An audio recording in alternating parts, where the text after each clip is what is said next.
Hello, apa khabar? Selamat datang and welcome once again back to Virtually Peranakan Fest, organized by Peranakan Sayang. Once again, I am Baba Alvin and I'll be your host for this 2-day online festival featuring all things Peranakan. This program was created for all Babas and Nyonyas around the world and for those who love the culture to remember, reconnect, realize, rejoice, and reveal more about our Peranakan culture. Please comment and say hello in the comment section, whether you're on Facebook or YouTube.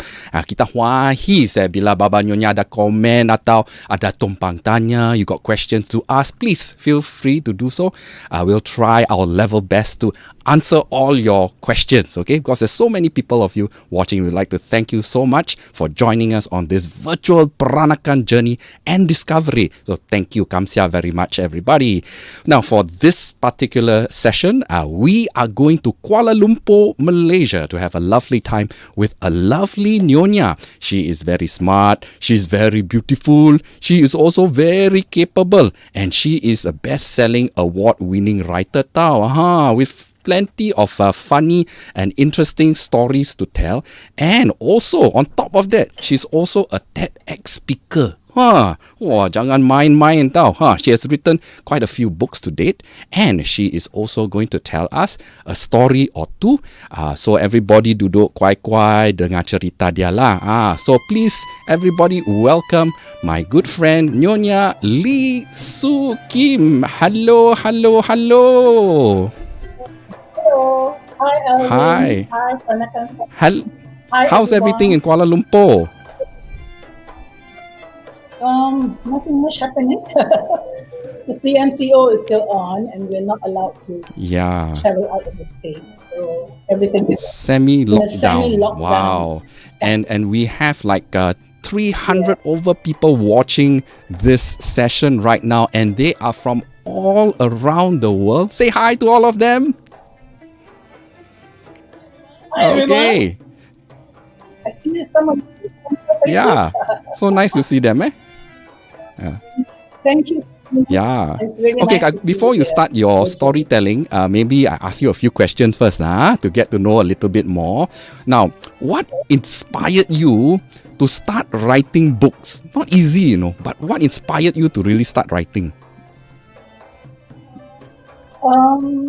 I guess I could put it down to 3 reasons. The first could be that I always wanted to be a writer. When you're young, you've got all these ambitions. I want to be a fireman, I want to be a vet. So I told my parents I wanted to be a writer, but of course it wasn't realistic, right? Hard to earn money being a writer. Anyway, through the years I've been publishing. I've published articles in journals, letters, in books. I tried my hand at non-fiction. I published Malaysian flavors, as well as language and non-and texts. I also published some non-educational, some educational texts and some resource books.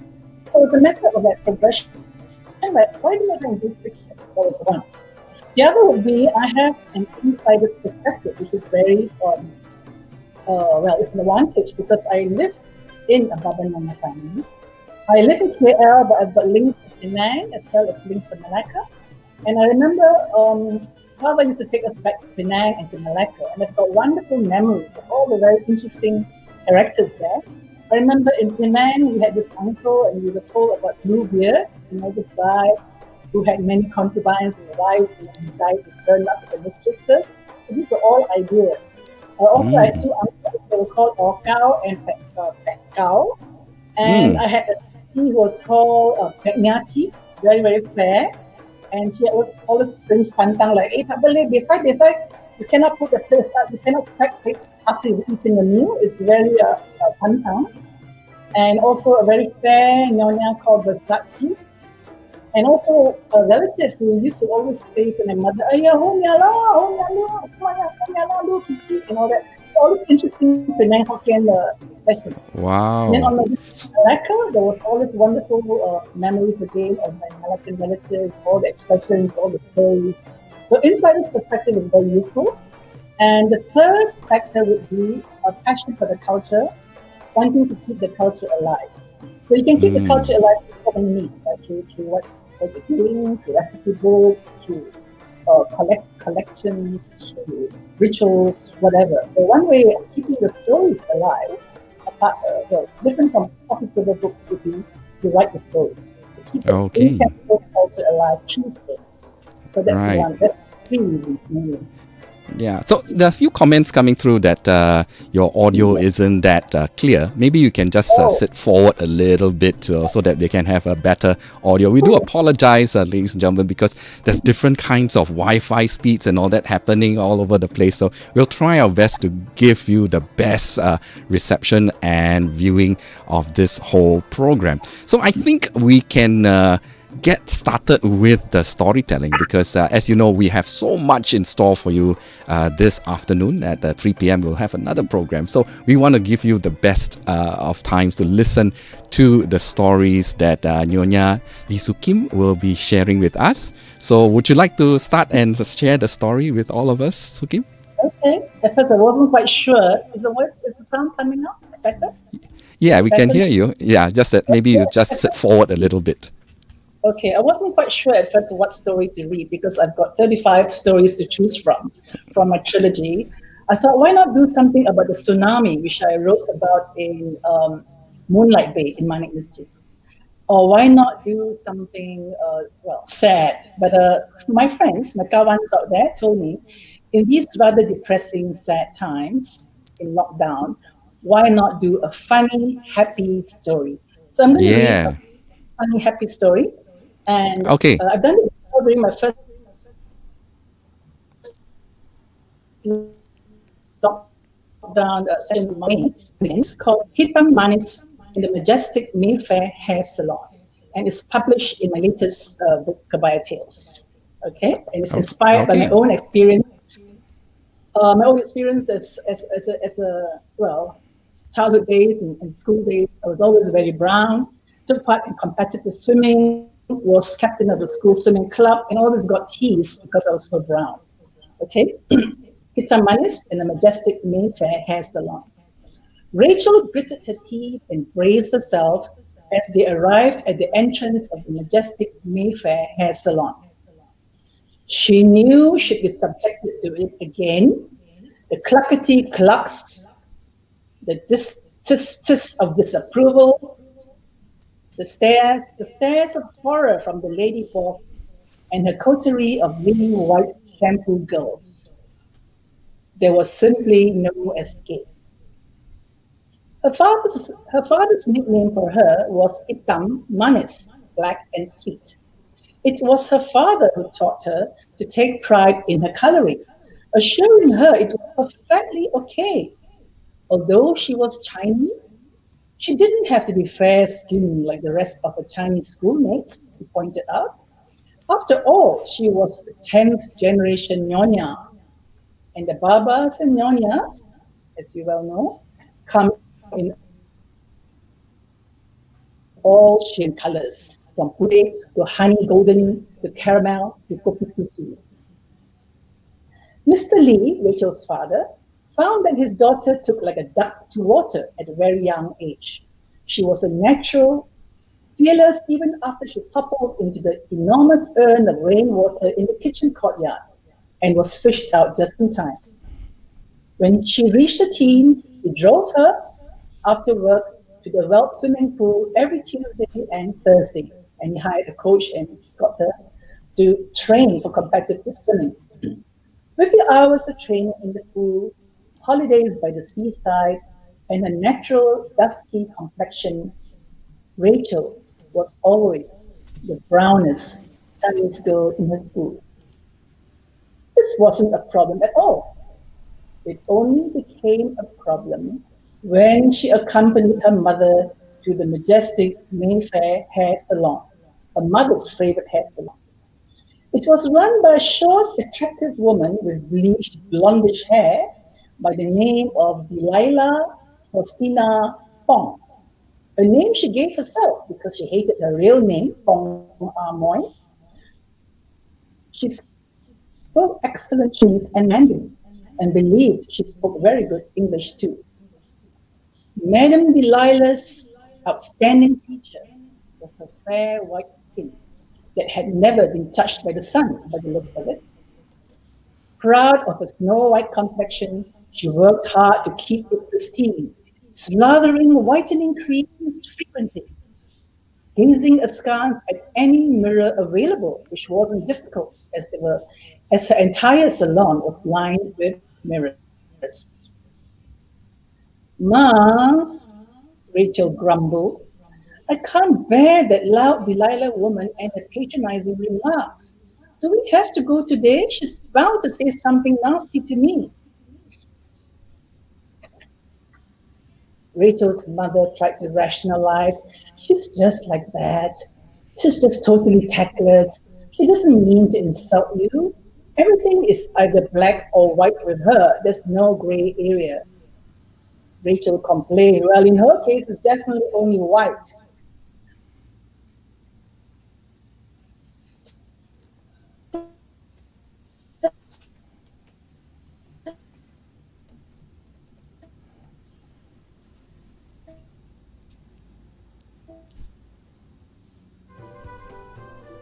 Rachel's midwives from back. Hey, You got your mobile phone on.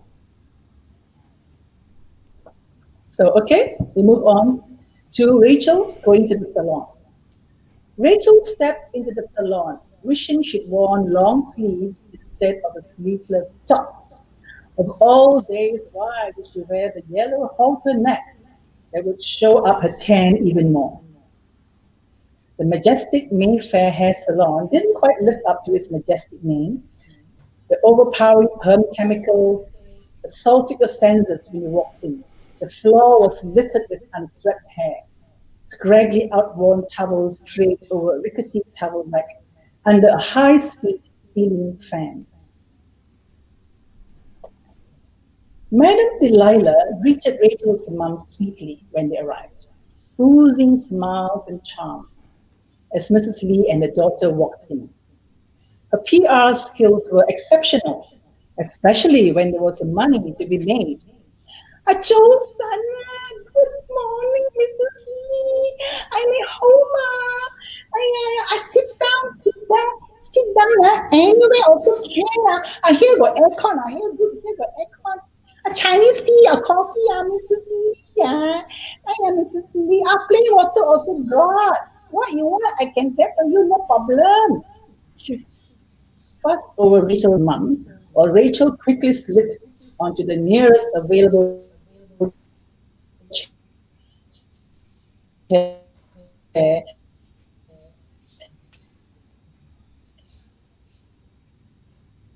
and the magazine.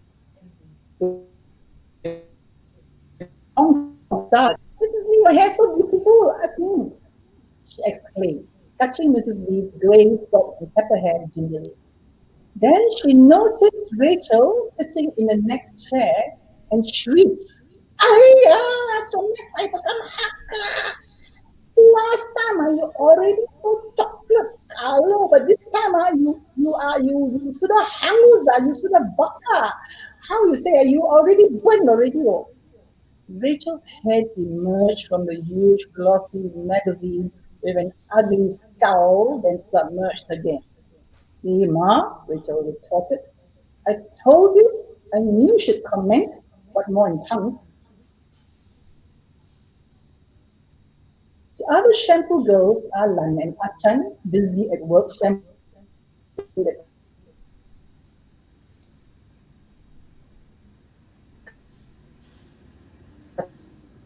customers' head counted their approval. His reflection was more sympathetic. Okay, what? Very healthy looking. Madame Delilah stood stupefied and gawked at Rachel. Ayah, Mrs. Nina, she admonished Rachel's mother. Why you let your daughter become like that? Die, Lord. Next time, who want to marry her? This irritated Rachel to no end. She was in the first throes of love with the captain of the Selangor swimming team and water polo team, a super toned, super and good swimmer named Julian. When he took off his tracksuit top to reveal his muscled torso, his broad shoulders and slim hips, the girls in the swimming team went into a tizzy. And he was a strong, powerful swimmer. His front crawl was superbly graceful, his hands slicing the surface of the water in neat, crisp strokes. He also had a personality to match, warm, caring, intelligent, and kind. And Rachel found that her feelings for him were not unrequited. He seemed to like her a lot too, cheering himself forth for her when she competed in the breaststroke event. Rachel slammed the magazine down on the counter, sending combs and curlers flying, and snapped. Oi, you all know or not, huh? In America, they will pay a fortune to have my tan. Mrs. Lee was relieved to hear her daughter's response. Going on with Madame Delilah was absolutely pointless. Madame Delilah asked skeptically, Huh? I don't believe you. Talk nonsense. How much? Chan chimed in. Bossy, you open a salon there lah. It's true, someone else said. In the West, we love to look tan. It means you've got money to fly to the tropics for a holiday. The tan is a status symbol there, said someone who couldn't be recognized as her long hair was strapped down over her face for a coloring job. Miss Liu offered, hairpins in her mouth, trying to help Achan roll the rigidly straight hair in curlers. I thought it's because of the winter. In winter, everybody turns white and to Rachel's relief, that diverted the topic of conversation from her lack of prospects in the marriage market to the crazy, filthy rich Americans and the mad Guailu who spent all their holidays roasting in the crazy hot sun. And the story moves on to 5 months later. Delilah has given birth to a pair of twins. She hasn't turned up at the salon for some time.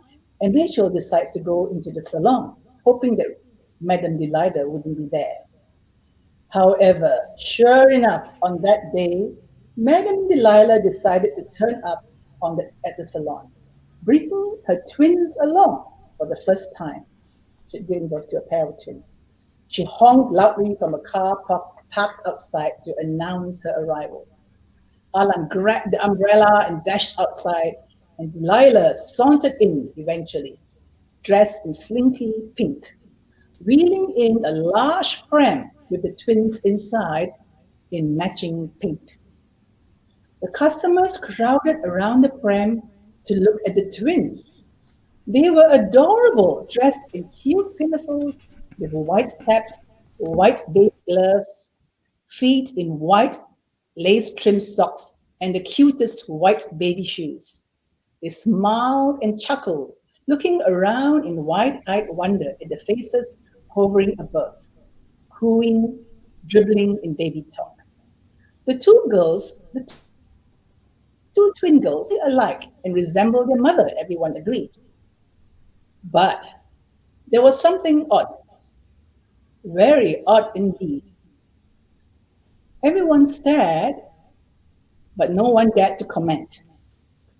Nobody said anything until Puan Latifah, wife number two, but without the Datin title, laughed. Macam mana ni? What happened? How come one kopi susu and one susu, one black, one white? One brown like cafe latte, the other one white like susu. Madam Pong glowered. I don't know. Mrs. Parkman tried to help. Never mind, at least you won't have any problems trying to figure out which twin is which. Hey, Madam Delilah shouted. Any more smart comments? Think you're all very smart, is it? Think you're all very clever, is it? You can give birth to two or not at one go? Challenged Madam Delilah. She scowled at everyone. After a while, after giving some instructions and checking her accounts, Madam Delilah announced she and the twins were going to leave. After Madam Delilah had driven away, Alan, who had accompanied her out to the car, scurried back into the salon and gleefully announced, now, everybody, our bossy has gone. I tell you all something, okay? I tell you all something, but you all make sure you don't tell, okay? Like this, like this. After the twins were born, big fight, between my bossy and her lobung, the husband. Mr. Pong asked Mrs. Pong, what happened? Why the twins in two colors? One white, one chocolate. What you doing behind my back? Wow, Mrs. Pong really angry. Give him one tight slap and said, "What? You cheesy now, you madman. I so busy every day work like a teen whore. You think I got time to have affair? You stupid." Boss, very fierce, So Mr. Pong, I give up, and went back to his kampong, Kampa, because he found out his 90-year-old father died, so nobody left. So he go back to the old house to do the spring cleaning, and he throw a lot of things. And then Alan paused dramatically. She just relished the sight of all the customers wrapped in plastic sheets, towels around their necks, in various stages of haircuts, shampoo, washes, and perms, hanging on to her every word. Then what? Then who? Then how? Then Mr. Pong, he got a shock, He found a pile of very old photos, black and white photos, got a scary looking old grandmother in a sarong and a baju panjang. Somehow, this scary grandmother looked just like him, very high forehead. So this Mr. Pong drove all the way to Aloga to ask his auntie, his father's sister, 90 years old, but eyesight still very good, He asked his auntie, "Who is this woman in this photo?" Alan paused again. When Mrs. Tin, head stuck under the steaming machine, emitting voluminous clouds of steam, protested loudly. "Fight it lah! Faster, tell lah! Always stopping for what?" Alan quickly continued. Okay. Mr. Pong's auntie said, "Huh? You don't know? You don't know this person in the photo? She's your father's grandmother, your great-grandmother. Your father never told you?" That's the problem with you young people, never bother to ask. Mr. Pong asked his auntie, why she dressed like that? No trousers. Old auntie told him, Your great grandmother was a nyonya from Sumatra. Very rich family in Medan. Very fierce woman, always chewing spit, a sirih, and spitting out red color spit. Her name was Putih, but she changed her name to Hitam because she was very dark and she hated white color because she say look like hantu, look like ghost. Alan concluded with an ear-to-ear grin. So funny, huh? She gave a little bow, then returned to her task of scratching the customer's scalp, smothered in foamy bubbles with her long fingernails. Rachel and everyone else were utterly gobsmacked and forgot to clap. After her haircut by Mei Mei, the resident stylist in her boss's absence, Rachel walked out of the majestic Mayfair hair salon, trying hard to smother an onslaught of hysterical giggles. Jun Leong was waiting for her outside. His face lit up when he caught a sight of her. He murmured disarmingly, "Hello, butterscotch babe. Hi, hitam manis." She smiled and took his bronzed, outstretched hand. Together, they walked hand in hand to the well swimming pool for swimming practice. Thank you. That's it. Wow, very nice. Thank you so much for sharing. Hope you enjoyed it. Yeah. Now, just to let you know, there was a little bit of, cheers. Very nice. There was a little bit of audio issues along the way, but we are trying our best to make sure that people can hear your story. So for those of you who did share some comments that you couldn't hear and all that, we do apologize. We're trying the best we can. Also, just to let you know that there was a thunderstorm in Kuala Lumpur just before coming on air. So maybe that was part of the contribution to the poor reception that we had. But most of it was quite okay towards the end. But actually, that is a very good thing because we actually, for those of you who really want to know more about the stories or read more all the stories, you can actually go get the book. Betul taknya? Yes.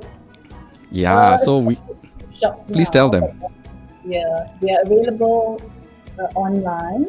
If you want to order a paperback or hard copy books, you can go to Amazon, the book depository, Amazon.com, GoGuru.com Singapore.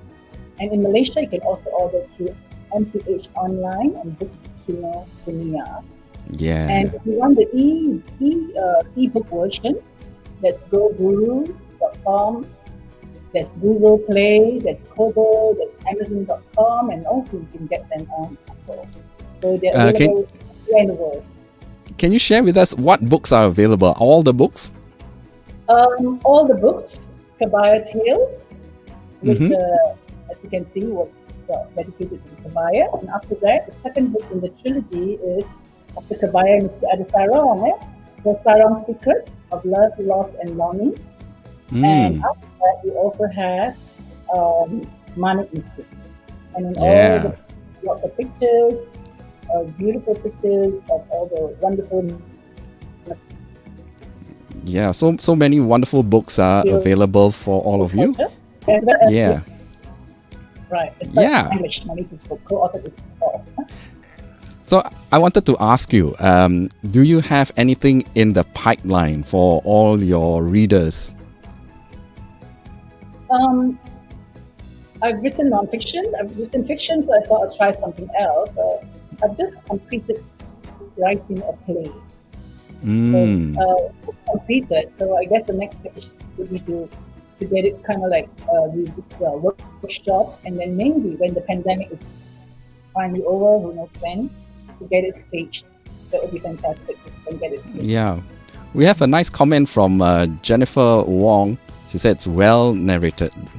That's the purpose. Audio not clear will make us want to go and buy the book. But betul lah, yeah, Jennifer. You see? Yeah. So which part this is Bits and pieces throughout. I think the Wi-Fi kind of like went too low, so the upload speed was a little bit down. So you won't be able to hear you clearly. But towards the end, it was pretty okay and stable. So there's a little bit of issues with the connectivity and the audio hearing. But hey, it's okay. Very clear. It does seem very close. Yeah. So just to let everybody know that we organized this virtually Peranakan Fest for all of you, because we know that a lot of us are missing all the cultural activities and events that we are also used to, and of course all our community gatherings. So we thought that we do this just for all of you, so that we can all reconnect online for the community, just for all of you. And we have wonderful contributors, speakers, just like our Nyonya Lee Soo Kim here, who has kindly spent her time and effort dressing up at home in a kabaya and making sure that everything looks beautiful just for all of you. So we hope you can show some appreciation to her, and of course to the rest of all our presenters who will be coming up very, very shortly as well. So I think that's all the time that we have, Soo Kim. So thank you very much on behalf of all of us for sharing your wonderful stories, and I'm sure there's a lot of people who would be getting your books, because I think they will be so intrigued to read more about all your wonderful stories. Thank you very much for having me. You're most welcome. Our pleasure. It's So, one. yeah. Thank you, everybody. So this has been our Peranakan Stories session. Do join us at 3 p.m. For the next one. We are going to have Baba Cedric Tan, who will be telling us, doing a presentation on the Wang Kang Festival that just baru habis kat Melaka tau. So you can join us at 3 p.m. Go to the link that will be on the Facebook page, or go to the YouTube to enjoy that very interesting presentation. So we'll see you later. Take care, everybody. Bye.